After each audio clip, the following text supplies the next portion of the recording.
Domingo passado, eu preguei sobre que nós precisamos ser odres novos, né?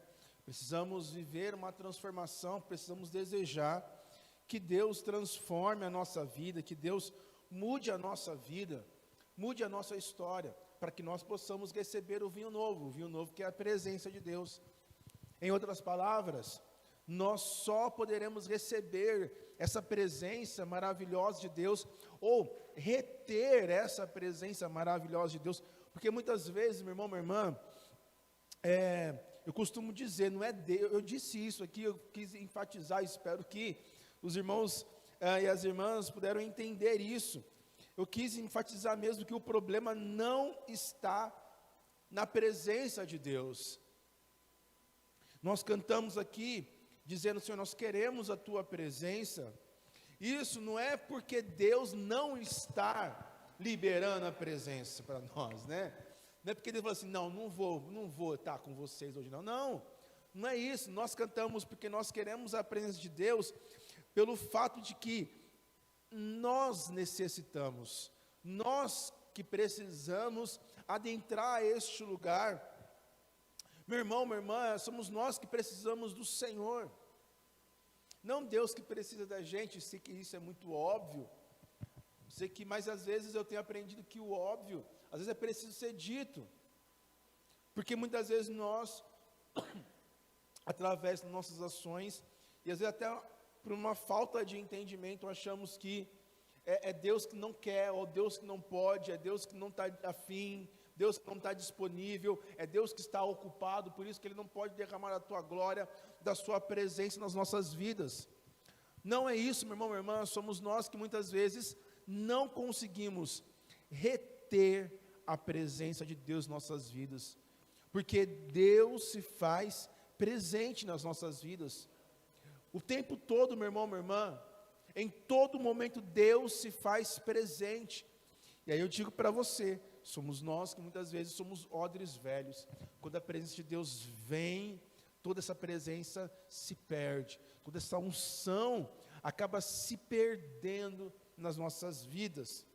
E para que nós possamos se tornar odres novos, eu disse aqui, há uma necessidade de nós sermos curados, sarados, libertos pelo Senhor, porque o odre novo não é uma questão apenas cronológica de idade, não, ou pelo tempo que você está de igreja, não é isso, mas sim a nossa capacidade de sermos sensíveis e moldáveis pelo Espírito Santo de Deus. O odre novo é alguém que suporta a pressão que o Espírito Santo de Deus faz em nossas vidas. Como assim, pastor? Meu irmão, minha irmã, o Espírito Santo de Deus muitas vezes coloca uma pressão em nós para que nós possamos ser mudados e transformados.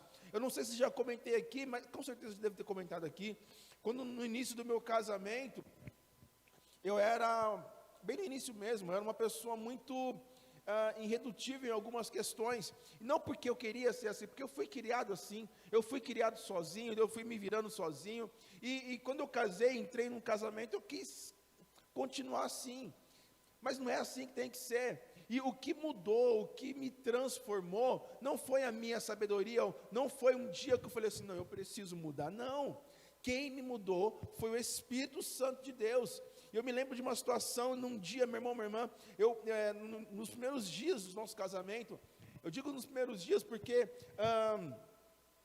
nos 15 primeiros, quando nós completamos 15 dias de casado, eu fui mandado embora. Quando nós completamos um mês de casados, a Aline foi mandada embora. Então, por isso que esses 15 dias é uma coisa assim, muito, muito claro para mim. Eu me lembro que nesses 15 dias, eu chegava pelo menos uma hora e meia antes da Aline em casa.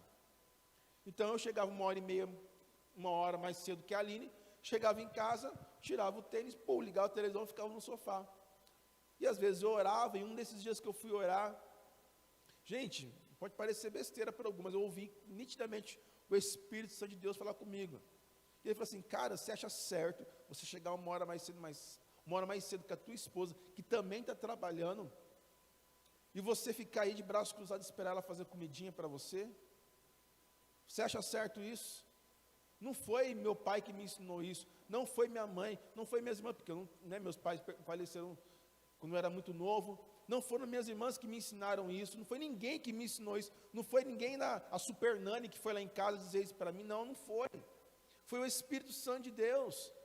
Aí eu falei, mas eu não sei cozinhar, eu nunca cozinhei um feijão. Eu lembro que quando eu cozinhei feijão, eu falei assim, eu não gosto de cebola, não gosto de alho, vou fazer um feijão sem cebola e sem alho. Você já sabe o que aconteceu, né? Que feijão horrível.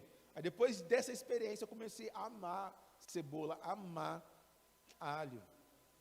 Depois dessa experiência, assim, tudo que eu vou cozinhar tem que colocar cebola, tem que colocar alho, né? Então, meu irmão, minha irmã, é o Espírito Santo de Deus que age na nossa vida para nos transformar. Hoje a Aline tem um esposo maravilhoso, perfeito? Não tem, mas melhor do que aquele Jefferson dos 15 dias do casamento. Isso com certeza. Você pode perguntar para ela. Não sou um homem perfeito, mas o Espírito Santo de Deus joga uma pressão em nós para que nós possamos ser aperfeiçoados. Porém, se a gente não está curado, se eu não tivesse curado, ou me permitir que o Espírito Santo de Deus me cure, eu não estaria casado hoje, porque eu ia continuar insensível à voz de Deus, eu ia continuar insensível à voz do Espírito Santo. É interessante que esse insensível à voz de Deus, à voz do Espírito Santo, nós somos criteriosos. Já reparou nisso? Que a gente, então, se Deus vai falar comigo em relação por exemplo, ao chamado de Deus para a minha vida, para o meu ministério, a gente está sensível. Mas quando Deus fala no nosso caráter, eu sou assim mesmo. Eu nasci assim, né? Como diria aquela música lá, né? Eu nasci assim, eu vivi assim, cresci assim, eu não sei, né? Mas tem pessoas que acreditam piamente, né? Por exemplo, assim, eu estou aqui num culto maravilhoso, hoje na escola dominical nós falamos sobre cura, e aí entra um paralítico aqui na igreja, aí eu falo, igreja, vamos orar pelo paralítico, a igreja vai ficar em pé, eu creio que vai curar, eu creio que vai curar, eu creio, a igreja crê mesmo, que Deus pode curar um paralítico. Porém, quando eu falo assim, quem aqui tem desvio de caráter? Ninguém vai se levantar, levanta a mão, não, eu preciso ser curado, eu preciso da mão do Senhor sobre a minha vida. Meu irmão, minha irmã, existem áreas, a gente é muito seletivo. Porém, meu irmão, minha irmã, isso se torna brechas nas nossas vidas. E essas brechas é o que nos faz não reter a glória e a presença de Deus nas nossas vidas. Essas brechas que acabam fazendo com que nós tomamos decisões, atitudes equivocadas, que podem colocar até o nosso futuro em risco, e até mesmo o futuro de pessoas que nós amamos em risco. Abra sua Bíblia em Juízes, capítulo 11, nós vamos falar um pouquinho sobre isso.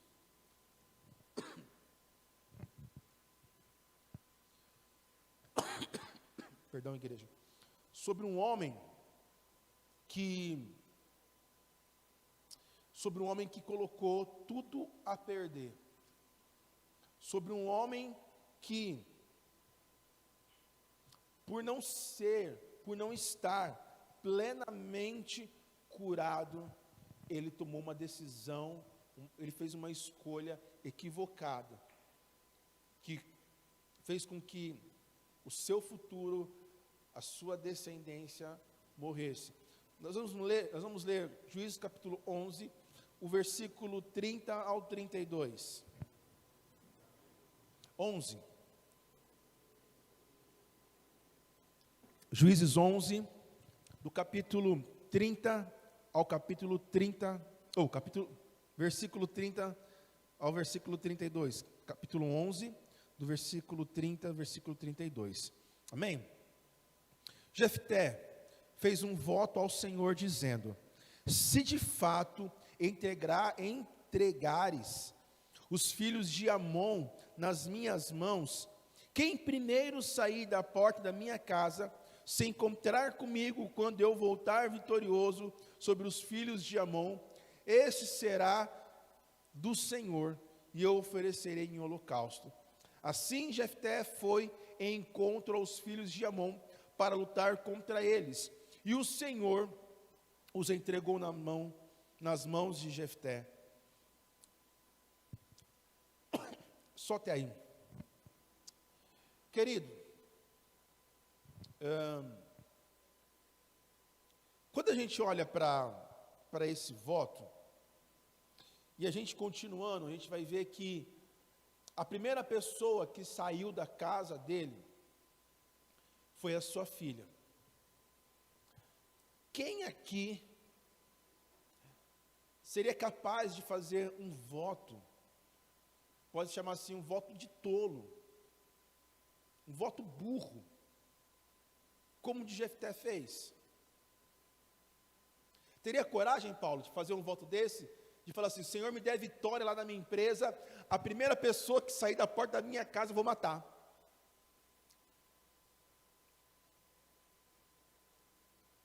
Você teria coragem, Lina, de fazer isso? Faz sentido? Faz sentido, Ricardo? Você fala assim, olha, se o Senhor me der vitória nessa área, a primeira pessoa que sair da porta da minha casa, eu vou matar. Não vou fazer essa pergunta para o Vitor. Brincadeira, né, Vitor? Não chega a esse nível, né? Não sei, né? Mas, brincadeira. Igreja do Senhor, faz sentido isso? Sim ou não? Não faz sentido. E não faz mais sentido ainda, porque não foi Deus que pediu isso para ele. Foi Deus que falou assim, Jefté, eu vou te dar vitória, mas você precisa oferecer em holocausto a primeira pessoa que sai. Deus fez isso? Não. Por que será que Jefté tomou essa decisão? Por que será que Jefté teve essa brilhante ideia? Eu quero mergulhar um pouquinho junto com vocês, para que a gente possa entender um pouquinho melhor quem era Jefté, e principalmente entender a sua personalidade. Através do texto bíblico, nós vamos tentar mergulhar mesmo na alma e no coração de Jefté. Quem era Jefté? No versículo 1 desse capítulo, a gente vê que Jefté, ele era gileadita, ele era um homem valente, porém, filho de uma prostituta. Então vamos imaginar uma balança. Visualiza comigo aqui uma balança. Que de um lado nós tínhamos o Jefté gileadita. Gileade era conhecido por ser uma região onde eles tinham ali, onde eles fabricavam remédios, onde tinha cura. Era conhecido como um lugar, uma região de cura, onde as pessoas eram curadas. Então, Gileade era uma cidade famosa por ter pessoas, né, com saúde, com disposição, com força. Outra característica aqui, boa na balança, era que Jefté era um homem corajoso, um homem valente. Ele era um grande guerreiro, ele tinha isso ao seu favor. Aqui nesse lado da balança, Jefté, ele tinha um excelente potencial de liderança. Ele poderia ser, e foi, um grande líder, ao ponto de irem buscar ele, de reconhecerem isso na sua vida. Em qualquer situação, independentemente de onde ele estava, ele conseguia liderar as pessoas, e nós vamos ver isso no decorrer do texto bíblico. Ele era um grande líder. E Outro ponto positivo que nós vemos aqui no lado da balança é que Jefté, ele era um homem que era muito temente a Deus, ao ponto de sacrificar a sua própria filha. Ele fez um voto a Deus e cumpriu o voto a Deus, mesmo sendo um voto burro. Muitas vezes, meu irmão, minha irmã, a gente se encontra numa situação muito parecida com Jefté. Há muito potencial em nós. Às vezes nós estamos num lugar, numa região, numa igreja abençoada, onde há cura, onde é um lugar saudável para as nossas vidas. Às vezes nós temos um gás, um fôlego para servir a Deus. Às vezes nós temos um potencial de liderança muito grande sobre as nossas vidas. Muitas vezes nós somos sinceros de verdade, como Jefté era sincero em querer servir e agradar a Deus. Porém, tem um porém. Tem um outro lado da balança. E esse outro lado da balança é dividido pelo porém. No versículo 1 ele começa falando, Jefté era gileadita, ele era um homem valente. Porém, o que está nesse outro lado da balança? É que ele era filho de uma prostituta.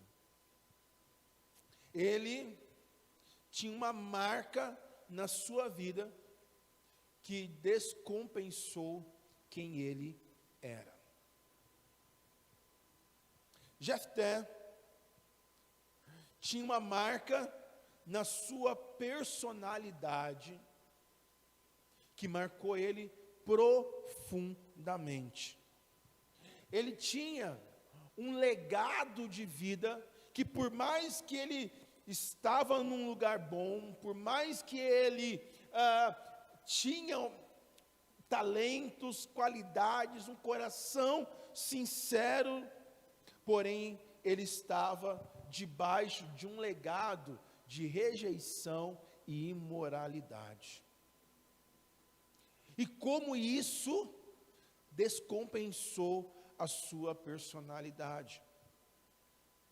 Meu irmão, minha irmã,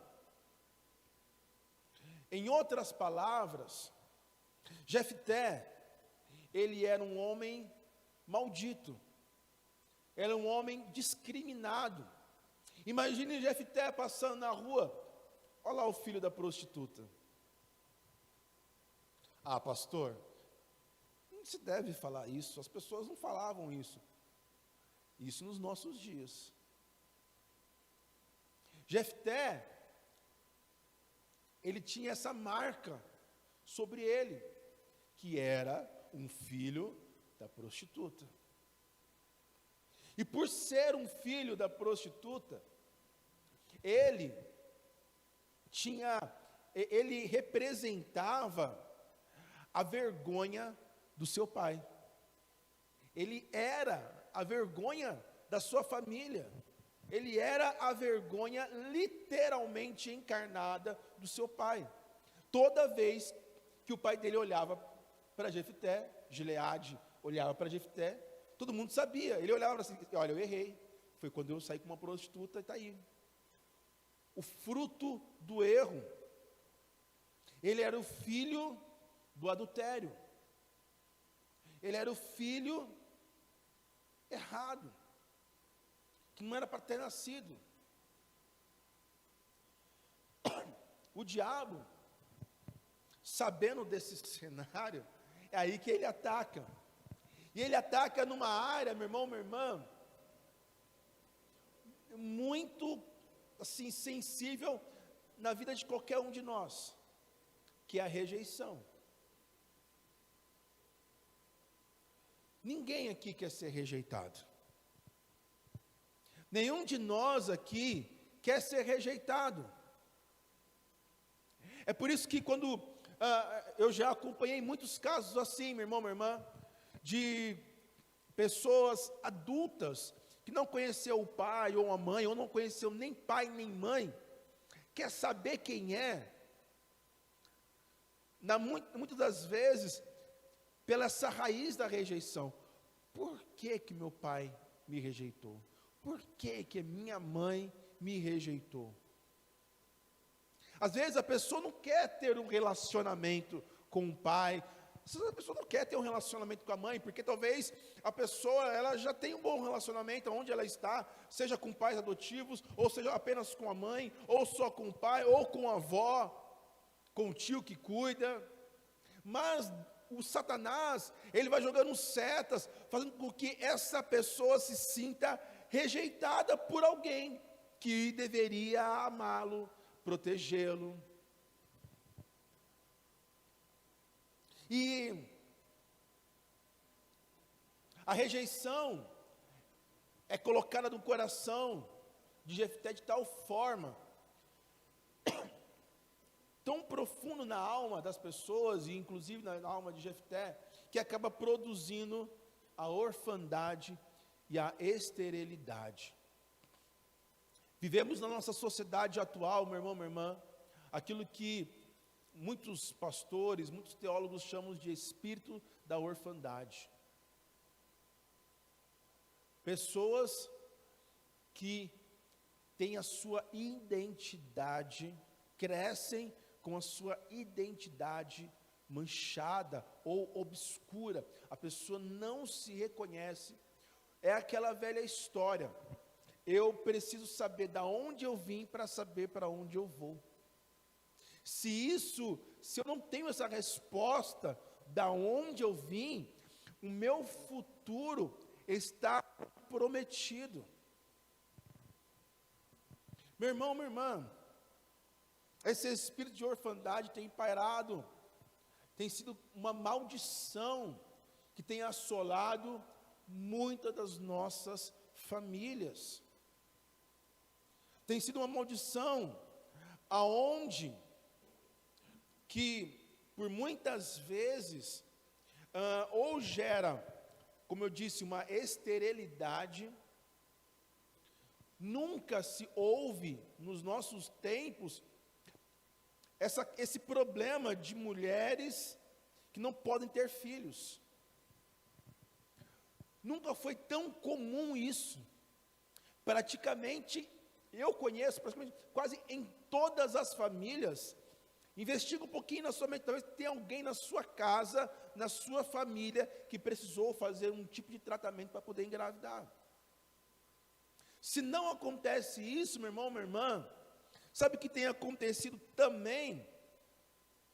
E isso talvez aconteceu, se não aconteceu na sua família, você conhece alguém muito próximo de você que aconteceu isso, que os filhos são mortos precocemente.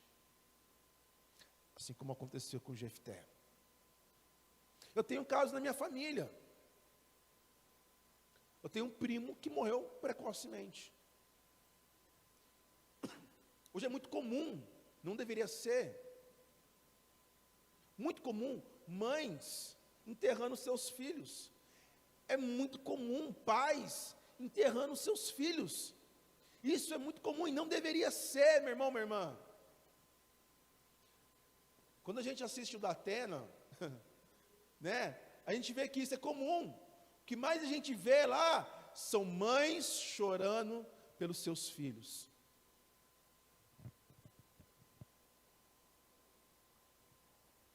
Meu irmão, minha irmã, nós temos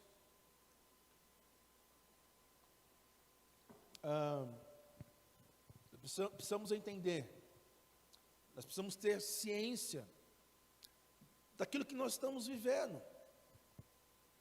É como eu comentava hoje pela manhã na escola dominical, hoje nós estamos ainda de manhã, mas antes de começar o culto na escola dominical, muitas vezes a gente acaba querendo não diagnosticar um problema muito sério, para que a gente não tenha, para que não venha se dispor com as pessoas. Sabe quando você sabe que a pessoa está indo para o buraco, e a gente fala assim, não vou tocar no assunto porque eu não quero me dispor. Mas meu irmão, minha irmã, quando um médico pega um exame e fala assim, olha fulano, você está com câncer ou com um problema muito sério, que você precisa ser tratado o mais rápido possível. Nós temos o Alcides aqui como testemunha vivo disso.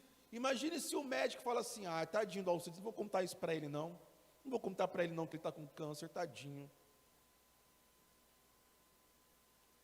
Com toda certeza o Alcides não estaria conosco hoje aqui. Sim ou não, Alcides? Por mais que a notícia foi dura, né, Alcides? Do nada, né? Como assim eu estou com câncer? Como assim? Eu tenho que ser operado daqui 20 dias, 30 dias, foi, né? Como assim? Sei que em 60 dias você já estava se recuperando, né? Como assim? Mas é necessário, meu irmão, minha irmã, por mais que você venha passar por dores, por mais que às vezes você vai passar por incertezas, né, Alcides? Foi muitas incertezas, e agora o que vai ser? Tive a oportunidade de conversar com os meninos, com os filhos do Alcides, e falei assim: e agora, como que meu pai vai ser? Como que vai ser a recuperação? Será que meu pai vai sobreviver à cirurgia? Pela glória do Senhor, sobreviveu. Porque ouviu, talvez algo que doeu-se muito, mas foi tratado, foi curado. E talvez o que eu tenho para dizer aqui nessa manhã, meu irmão, minha irmã, talvez vai doer um pouco em você. Porque quando eu estava preparando essa palavra, doeu muito em mim. Muito. Talvez eu vou tocar em áreas na sua vida que sejam muito sensíveis. Coisas que talvez você já sabe disso. Mas, meu irmão, minha irmã, com todo o amor, eu falo isso para você. Deus me trouxe aqui nessa manhã para dizer isso para você, para que você seja curado, para que você não tenha o mesmo fim que Jefté teve. Uma das principais tarefas de Moloque, para quem não sabe, Moloque é uma entidade demoníaca, que as pessoas, principalmente, era muito comum ali entre os amonitas, era muito comum ali naquela época, ele atuava muito naquela época e atua ainda nos dias de hoje.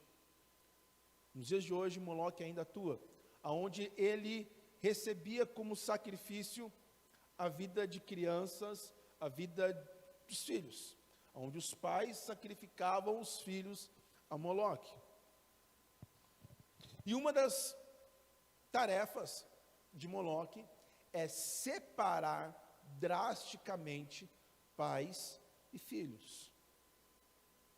Essa é uma das principais tarefas de Moloque. E olha só como isso aconteceu na vida de Jefté. Olha só. Primeiramente, Jefté teve que lidar com a rejeição dos seus irmãos. Lembra que eu falei que uma das armas de Satanás é atuar na rejeição? Ninguém quer ser rejeitado. Ninguém. E uma das primeiras áreas que Jefté teve que lidar com a rejeição dos irmãos. No versículo 2 desse texto, fala que, eu vou ler, Gileade também teve filhos da sua esposa. E esses filhos, os irmãos, os meios irmãos de Jefté, cresceram e expulsaram Jefté. Dizendo, né? Você não herdará na casa do nosso pai. Você é filho de outra mulher. Jefté, provavelmente, ali na sua casa, era zoado pelo irmão, com o irmão já brinca, já zoa, né? Quem nunca ouviu, eu sou caçula, eu ouvi muitas minhas irmãs falando que eu tinha sido achado no lixo, né? Eu ouvi muito isso, que eu era adotado, que minha mãe não tinha foto de mim na barriga, para comprovar. Eu cresci ouvindo isso. Mas é zoeira de irmão, brincadeira de irmão. Minhas irmãs tinham uma brincadeira comigo que eu odiava, que elas me pegavam, porque eu dormia na sala. E às vezes ela pegava, me enrolava na coberta assim, fazia um saco comigo assim, e falava que ia me jogar no lixo, me devolver para onde eu vim. Eu chorava, oh mãe, elas estão falando que eu jogava no lixo. E era coisa de irmão. Imagine Jefté sabendo que ele não era filho da mesma mãe. Imagine Jefté sabendo, e os irmãos sabendo, que Jefté era filho de uma prostituta. Imagine como era isso. E o que culminou, o ponto final, foi quando os irmãos falaram assim: você vai embora daqui. Você não vai ficar junto com o nosso pai. Você não vai ter parte da herança. Você não vai morar aonde você nasceu. Você não vai conviver com as pessoas. Imagine isso, meu irmão, minha irmã. A sua identidade foi traumatizada. E os relacionamentos que ele tinha, as pessoas que ele conviviam, eram pessoas que o ameaçavam, e até a sua própria herança foi tirada. No versículo 7 também fala que ele foi expulso da cidade. Os anciões da cidade expulsaram ele. Ninguém queria ele por perto. E isso começou a nutrir uma ferida muito grande no coração de Jefté, comprometendo a sua identidade, os seus relacionamentos e a sua herança. Como Jefté ia se relacionar com outras pessoas? Se as pessoas mais próximas o expulsaram, jogaram fora, descartaram ele, os irmãos fizeram isso com ele.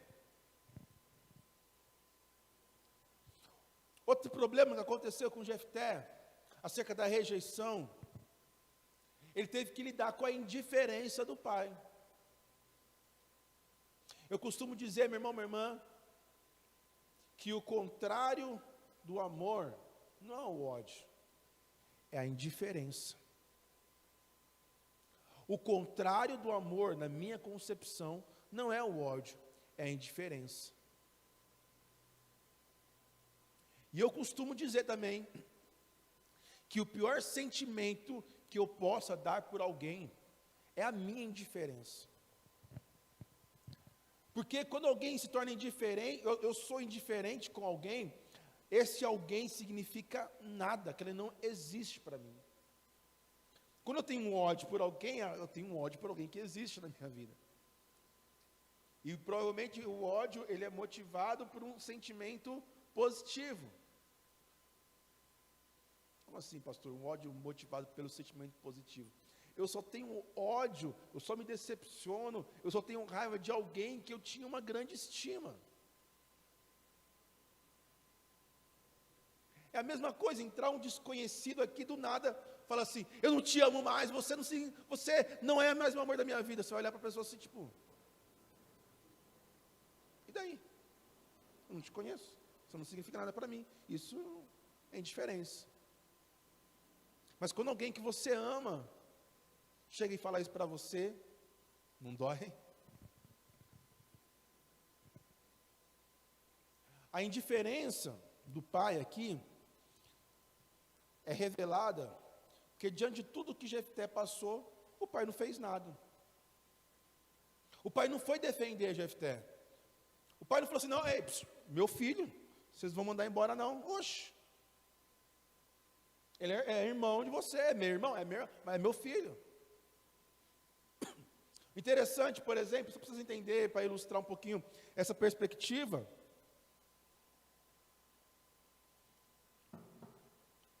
Quem lembra aí o nome dos 12 filhos de Jacó? Ou de Israel? Rapidinho. Vamos lá, de trás para frente. Benjamim, José, para ajudar vocês, né? Quem mais? Rubem, quem mais? Tem 3. Oi?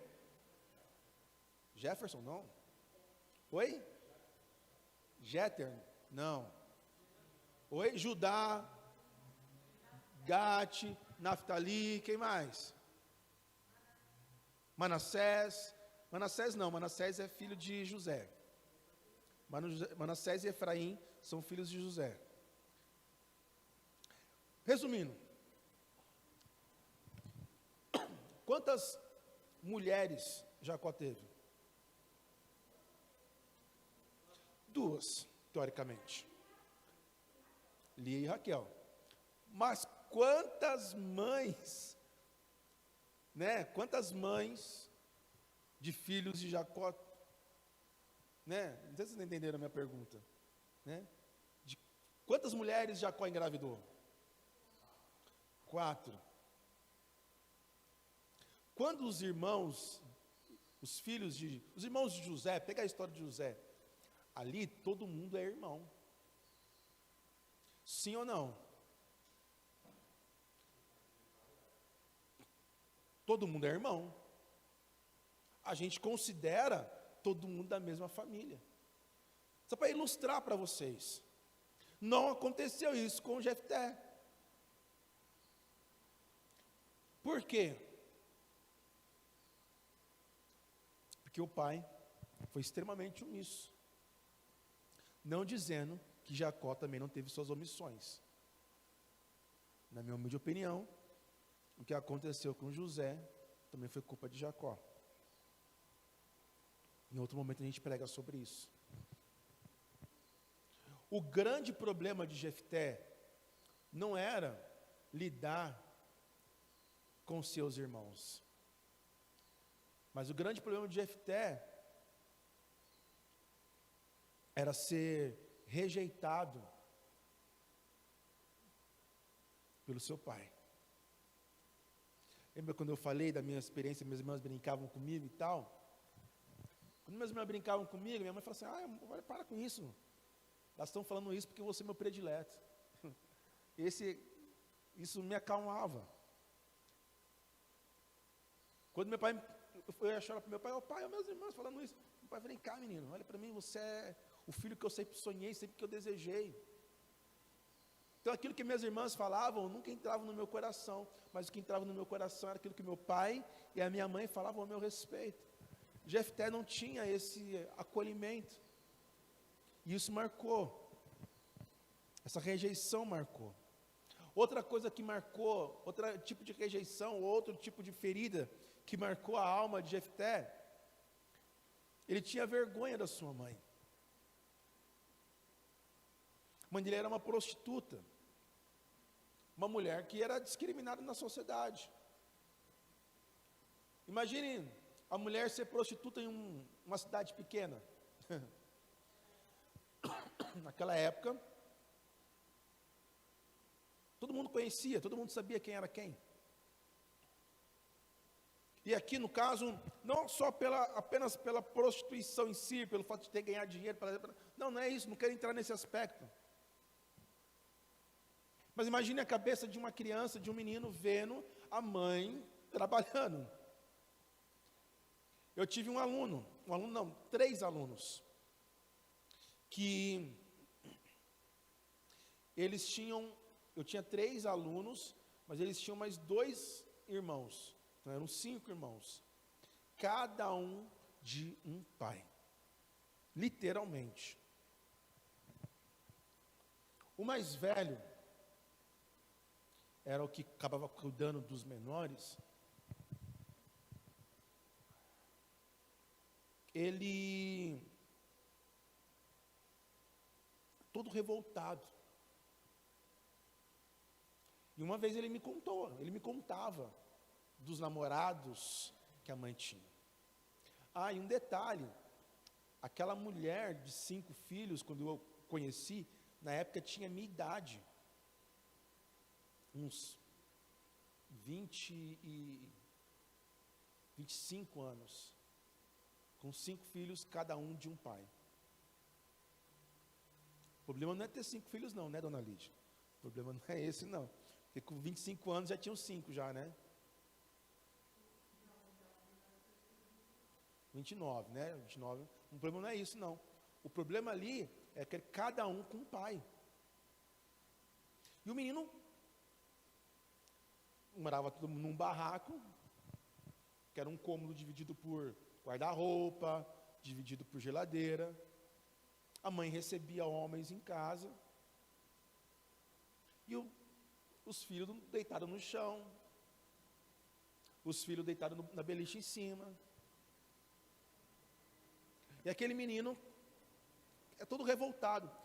E dos 3 que eram meus alunos, o menor, o Emerson, ele tinha 6 anos de idade. Aquele menino, ele tinha uma sexualidade muito aflorada para a sua idade. Era aquele menino que ficava na fila e queria encoxar os meninos na fila. É aquele menino que não podia ir no banheiro sozinho, ou junto com os meninos, tinha que ir só sozinho. Porque ele tirava a roupa e ficava mostrando o pipiozinho dele. Era um menino que no meio do futebol queria passar a mão nos meninos. 6 anos de idade. Pedrinho tem 6 anos de idade, né? Imagine o Pedrinho fazendo isso. É impensável. É impensável. Né? O Anderson tem 5, a Elis tem 5. É impensável para nós, convivemos com crianças assim, imaginar isso. Mas acontece. Acontecia. Por quê? Porque esse menino, ele era o 3º filho. A mãe já tinha mais 2, ele tinha mais 2 irmãos mais novos, que era um de cada pai, e o cara que morava com, é tipo a mulher samaritana lá, né? E o cara que morava com eles, no momento, não era pai de nenhum de ninguém. Imagine você crescer com isso. Aquela mulher nunca participava das reuniões de pais que nós tínhamos. Aquela mulher nunca ia na festinha do Dia das Mães.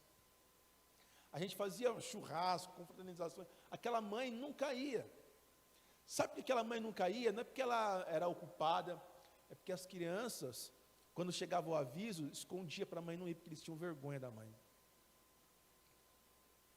Porque essa galerinha, eles moravam numa comunidade ali no Jabaquara, ali, até debaixo da Imigrantes, ali eles moravam ali, e na favela, é favela ali, na favela, todo mundo conhecia a mãe deles, e a mãe deles tinha fama de prostituta, e não sendo prostituta. Os meninos tinham vergonha. Imagine o coração de Jefté. Isso gerava feridas profundas na alma deste homem. Jefté também teve que lidar com o abandono do lar, sair da sua casa.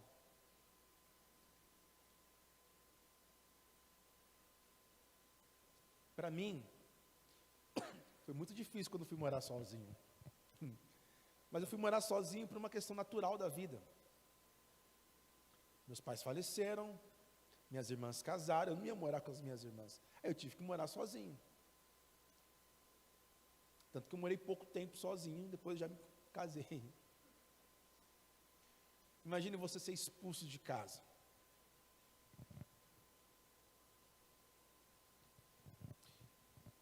E tudo isso deu como consequência uma outra questão que Jefté teve que lidar, que é a marginalização.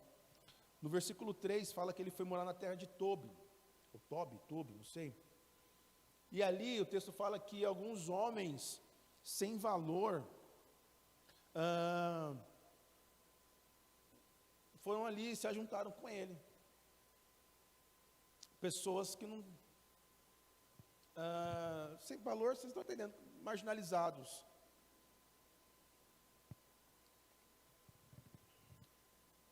Meu irmão, minha irmã, por que eu estou trazendo todo esse cenário de Jefté para vocês? Porque Jefté, ele não é só um homem burro que tomou uma decisão errada. Quando a gente toma algumas decisões, não é porque a gente é burro, ou porque a gente é muito bom.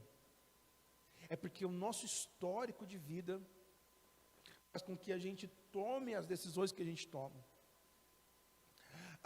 Faz com que a gente tenha as escolhas que a gente fez.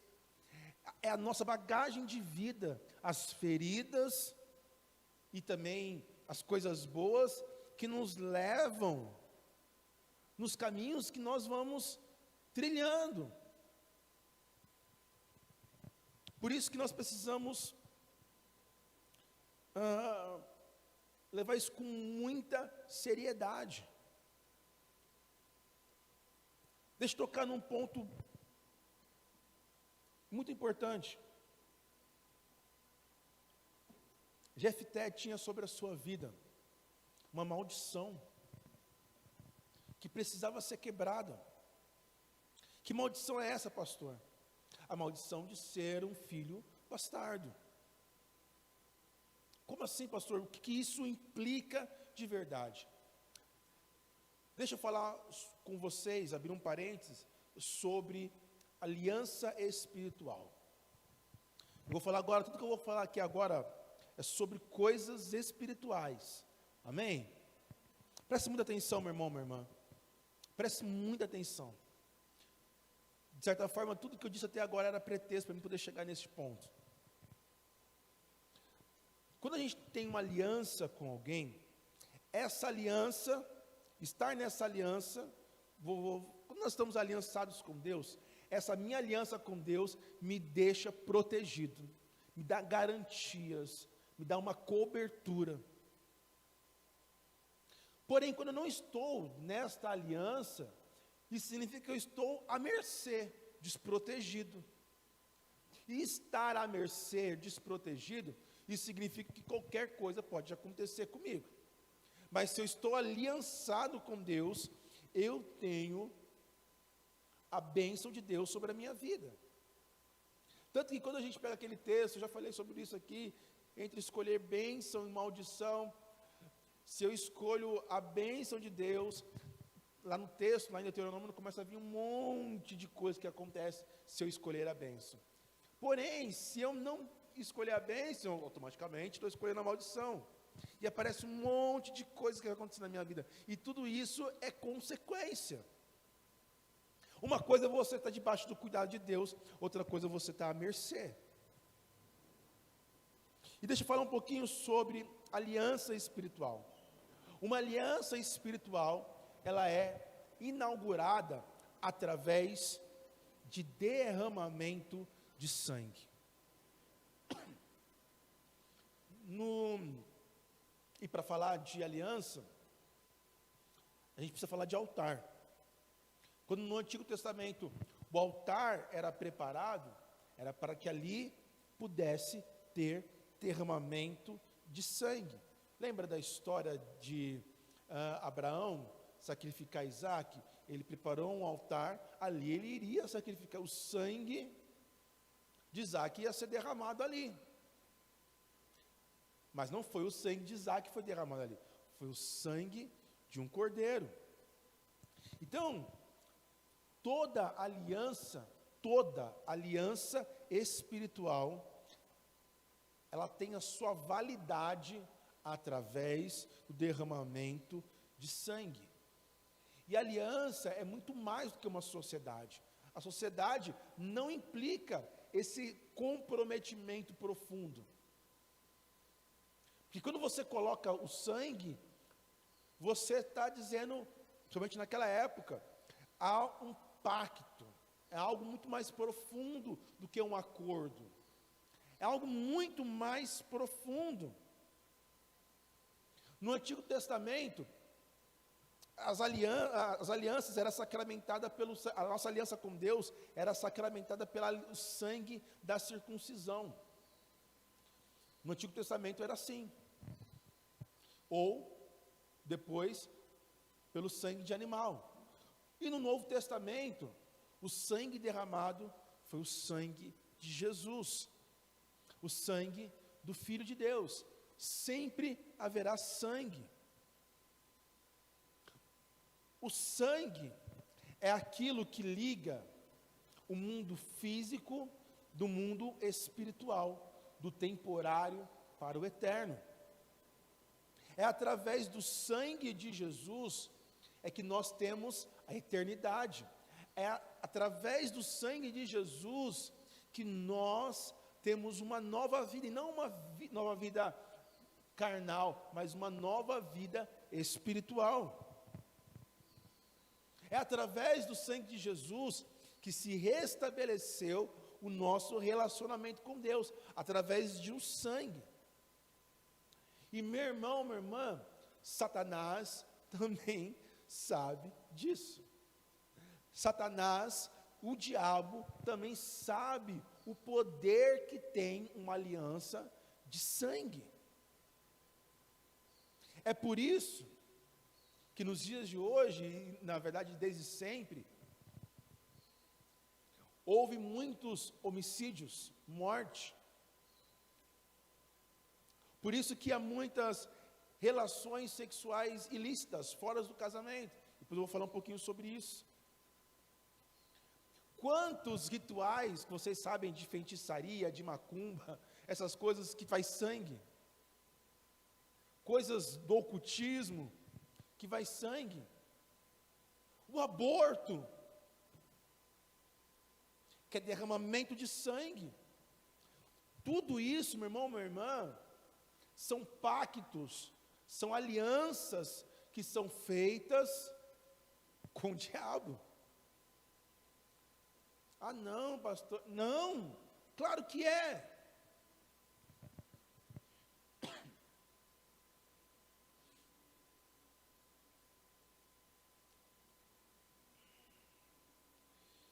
Existem muitos rituais satânicos que utiliza o sangue humano, o sangue de animal, para que as pessoas possam entrar no mundo dos demônios.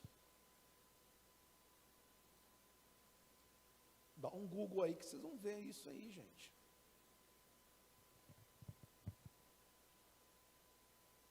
Nós, cristãos, também podemos fazer pacto de sangue. Na verdade, existem dois, biblicamente, que nós podemos fazer. O primeiro é com Deus, através do sangue de Jesus. O sangue de Jesus foi derramado para que a aliança fosse feita.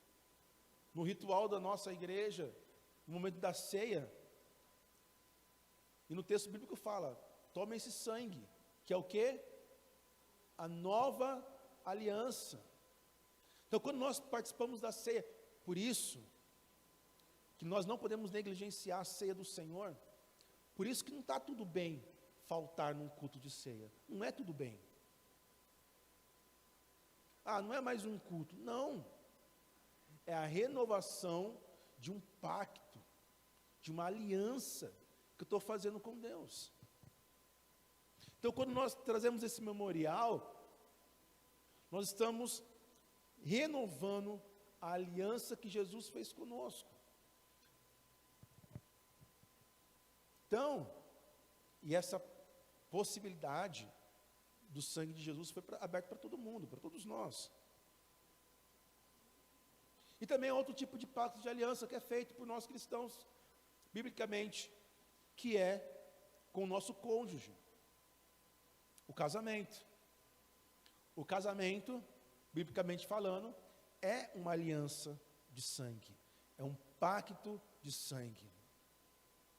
A anatomia humana, Deus criou um homem, a mulher, a anatomia humana de forma tão perfeita. E principalmente ali, no casamento, e o que era o casamento dentro da esfera bíblica? Não era a festa em si, apesar de também ter festa. Mas o casamento se dava, acontecia, se confirmava através da relação sexual. O ímen da mulher é considerado a aliança. E quando esse ímen é rompido, ali há um derramamento de sangue. E ali uma aliança é feita. A cada relação sexual que um homem ou uma mulher tem,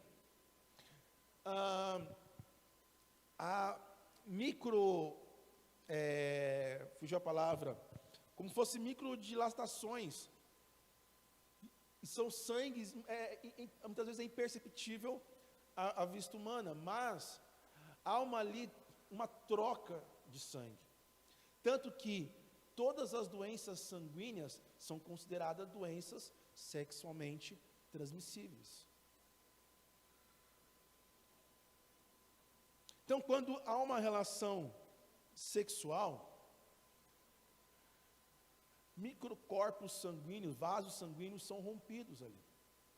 E há uma troca de sangue.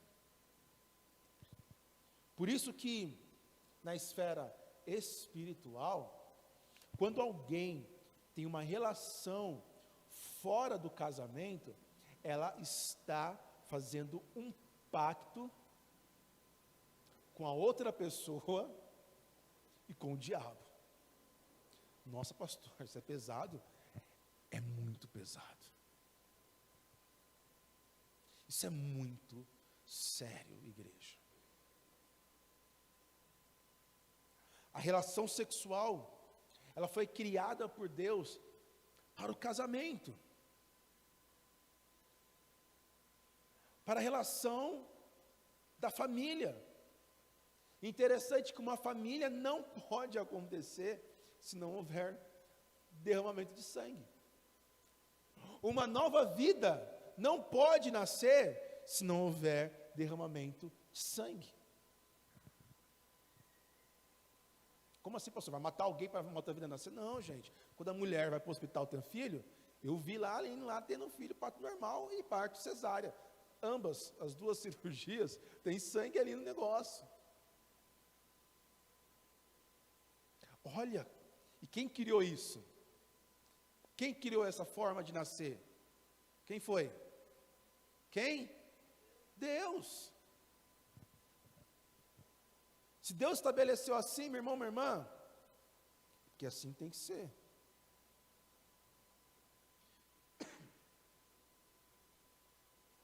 Tudo que é gerado debaixo de uma aliança com Deus, prospera, é abençoado. Mas tudo o que é gerado fora da aliança com Deus, está suscetível às coisas deste mundo. E essa é a lei básica da aliança. É a lei básica da aliança. Não adianta a gente achar que Deus vai nos abençoar, se nós não temos aliança com Ele. Não tem como, meu irmão, minha irmã. Olha só, em que cenário Jefté se encontrou. Jefté não foi gerado debaixo de uma aliança com Deus. Pastor, e aí? Meu irmão, minha irmã, entenda uma coisa.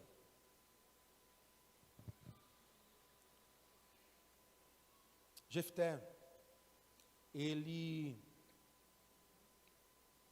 viveu numa situação, foi gerado dentro de uma situação.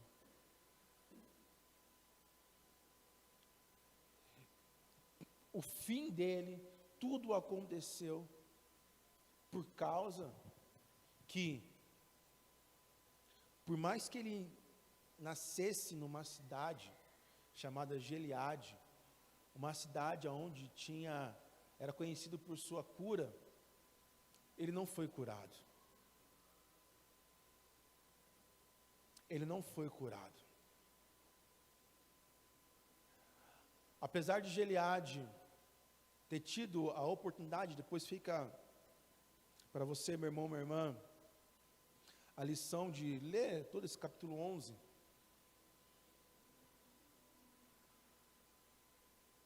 Jefté, ele caiu numa armadilha.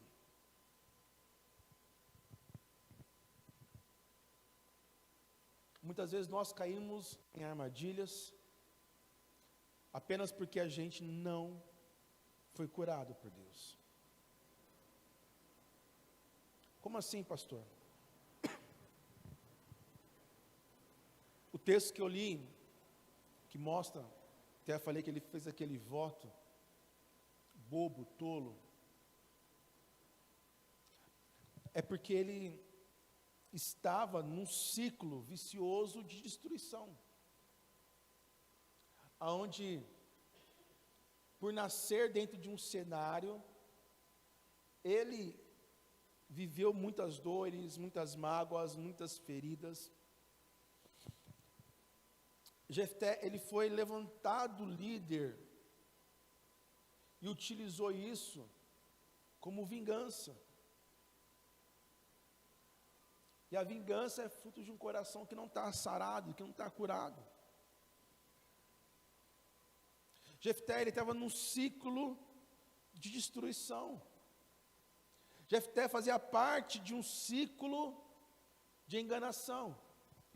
Jefté fazia parte de um ciclo onde o diabo deitava e rolava. Meu irmão, minha irmã, eu tomei uma decisão na minha vida. E eu falo o seguinte, eu oro diante disso acerca dos meus filhos. Que os erros dos meus pais, os erros dos meus avós, os erros dos meus tios, seja quem for das pessoas que estão ao meu redor, eu quebro e anulo em nome de Jesus. Ah, pastor, o senhor acredita em maldição hereditária? Eu acredito, não na perspectiva de maldição hereditária, pegar como se fosse pega uma gripe, né? Só porque ficou perto, ai, peguei a maldição. Não, só porque não. A maldição hereditária se dá em que sentido? Um exemplo hipotético. Eu fui abandonado pelo meu pai, o que eu vou fazer com meu filho? Vou abandonar. Mas por quê? Só simplesmente porque eu fui abandonado? Não. Porque talvez eu não senti, eu não sei o que é amor, eu não sei o que é um relacionamento entre pai e filho. E às vezes no inconsciente do camarada, o cara pensa assim, se eu cresci sozinho, abandonado, tudo bem para essa criança também crescer sozinha, abandonada. Não faz diferença. E aí o que ele faz? Repete um ciclo de abandono. O cara que violenta sexualmente alguém, na maioria das vezes, foi violentado também. Aí o que ele pensa? Se eu fui violentado, eu vou fazer o mesmo. Não que ele pense assim, mas a circunstância acaba fazendo com que ele aconteça. Isso é um ciclo vicioso, e isso é estar debaixo de uma maldição, de um governo mesmo de Satanás na vida da pessoa. Homossexualidade. Não estou falando de pessoas, estou falando da condição. Meu irmão, minha irmã, existem estatísticas que falam sobre isso, que mais de 90% das pessoas homossexuais, em algum momento, na sua infância, principalmente, tiveram algum problema de relacionamento com os seus pais. Seja abuso sexual, um abuso de autoridade. Sabe o que acontece também muitas vezes? E isso eu li uma vez em um livro falando sobre a influência hormonal que um feto recebe seu pai da sua mãe. Quando a Aline estava grávida, tanto da Elis quanto do Arthur, uma das coisas que todo mundo fala, o senso comum diz, olha, conversa bastante com a barriga, beija a barriga, para quê? Para que se sinta amor. Não é isso? Né? E até uma experiência muito forte que eu tenho com a Elis, que quando ela nasceu, está filmado isso, gente. A Elis chorava. Quando eu cheguei pertinho dela assim, falei, filha, é o papai que está aqui. Ela parou assim e ficou procurando. Claro que a criança, mesmo de olho aberto, ela não enxerga nos primeiros dias de vida. Ela só vê, não vê nada, né? Primeiro que quando nasce. Ela ficou assim, sabe, tipo, está filmado, é tão lindo isso, tão emocionante. Eu falei, filho, o papai está aqui. E ela acalmou. né? Porque ela estava acostumada a ouvir a minha voz, porque, né, além de eu pregar, ela estava ali acostumada, eu falava, conversava muito com ela. Agora imagine uma criança que é gerada dentro de um contexto de abuso, de um contexto de abandono, num contexto de morte. O que essa criança ouve? E isso muda, sim, a composição hormonal da criança. Por isso tem muita gente, criança que nasce assim, eu já nasci assim. É claro, desde o ventre já recebi essa carga negativa, desde o ventre já estava debaixo dessa maldição. Meu irmão, minha irmã,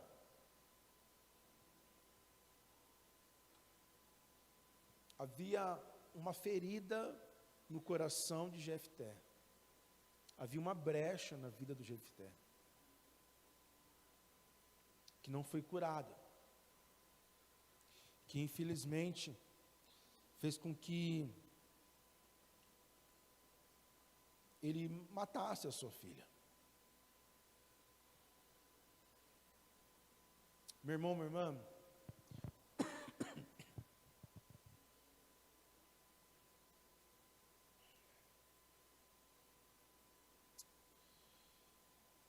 às vezes a gente tem tudo para dar certo, como Jefté, mas existem feridas na nossa alma, existem coisas dentro de nós que colocam em risco o nosso futuro e colocam em risco o futuro das pessoas que nós amamos.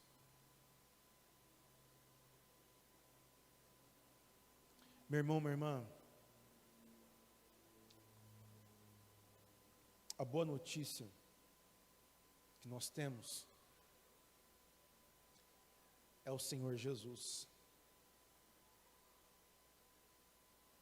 que é o Deus que cura, é o Deus que sara toda e qualquer ferida. Talvez muita coisa que eu disse aqui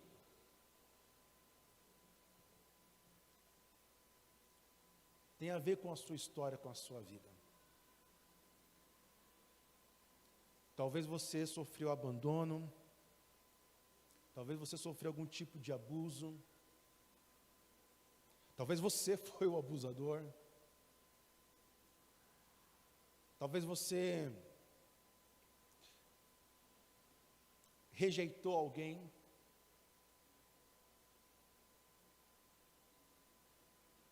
conheci uma pessoa, que durante anos eu convivi com a pessoa, depois de mais de 10 anos convivendo com a pessoa fala, eu tenho um filho.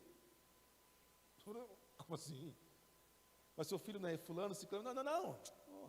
É outro filho que eu tinha quando eu era adolescente e tal. Caramba, mano, depois de 10 anos você me contar, você nunca me falou, nunca vi você, cara. A mãe foi para uma outra cidade, eu também segui minha vida. Eu falei, caramba, cara, como assim? Como assim seguir a vida? Para mim não faz sentido. Ele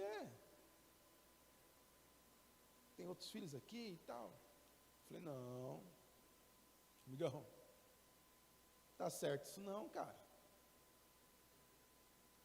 Você está criando um problemaço, talvez não para você, mas para o teu filho. Imagine teu filho, por algum dia ele tiver curiosidade de ver como que você está, entrar no teu Facebook, na época nem tinha Instagram, entra no teu Facebook, ver você todo felizinho aí com seus outros filhos. Imagine na cabeça desse menino falando assim, poxa vida, meu pai nunca, eu não tenho uma foto com meu pai para postar no Facebook. Talvez você seja essa pessoa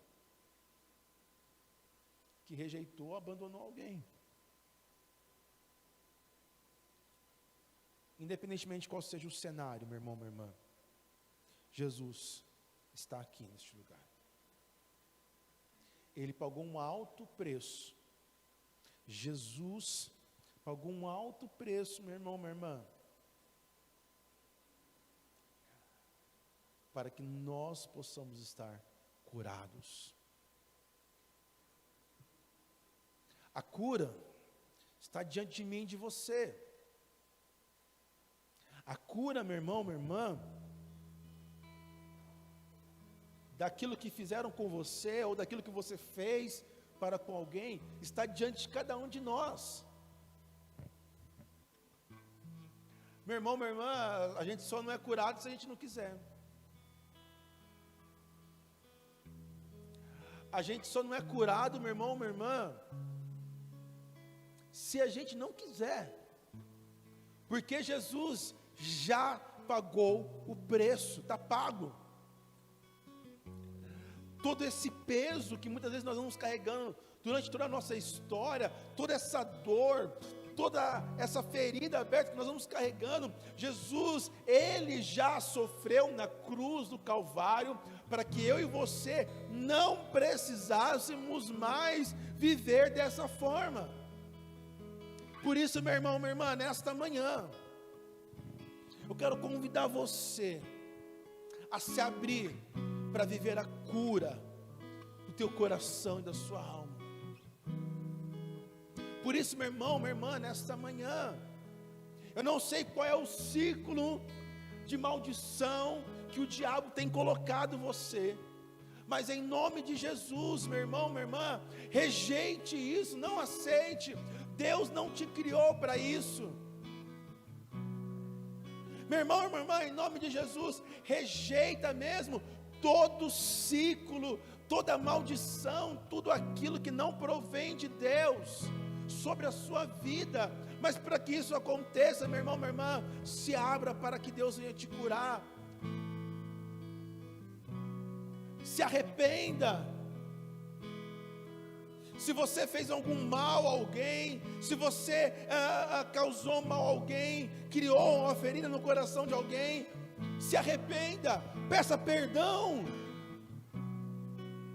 Mas se você, meu irmão, minha irmã, foi quem recebeu a ferida, libere perdão nesta manhã, em nome de Jesus.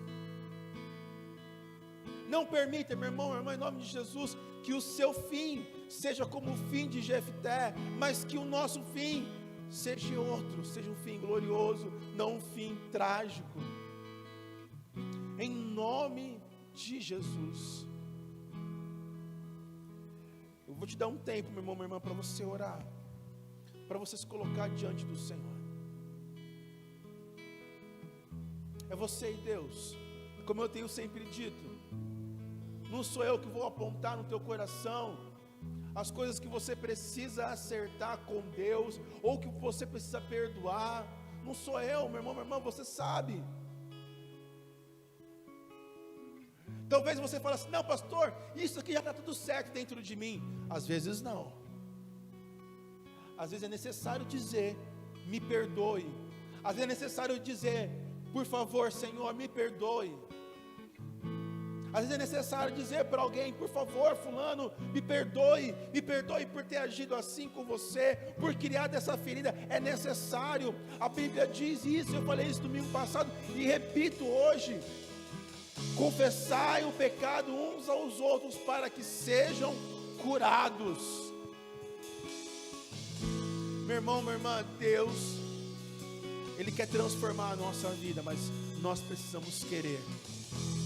Você precisa querer. Então se coloque diante de Deus nessa hora, meu irmão, minha irmã. Se você quiser vir ao altar, venha ao altar. Se você quiser se ajoelhar, se ajoelhe. Se você quiser ficar em pé, fique em pé. Se você quiser ficar sentado nessa hora, fique assentado. Mas é você e Deus. Comece a falar com o Senhor nessa hora.